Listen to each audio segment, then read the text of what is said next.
গতকাল আপনি হাজারহাট মহামন্ডলেশ্বর পদে ভূষিত হয়েছেন। কেমন লাগছে কি বলবেন? দেখুন, এটা আমার আশার বাইরে ছিল। হ্যাঁ, একদম যে এক্সপেক্ট করি এরম ব্যাপার নয়। এত বছর ধরে তন্ত্রের জন্য খাটছি, মানুষের জন্য খাটছি, ধর্মের জন্য খাটছি, মানুষের কাছে সনাতন ধর্মের প্রচার করছি। সেই জায়গা থেকে একটা এক্সপেকটেশন থাকে।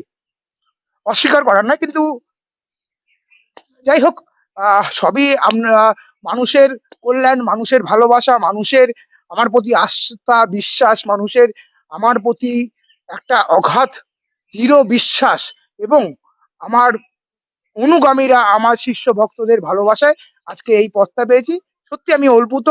আহ আপনার জয় বা মহাকালী, আহ জয় মহাকালী বা আহ, শ্রী পঞ্চায়েত দিগম্বর আখড়া পক্ষ থেকে মহামন্ডলেশ্বর মহামন্ডলেশ্বর পদে ভূষিত করার জন্য অসংখ্য ধন্যবাদ।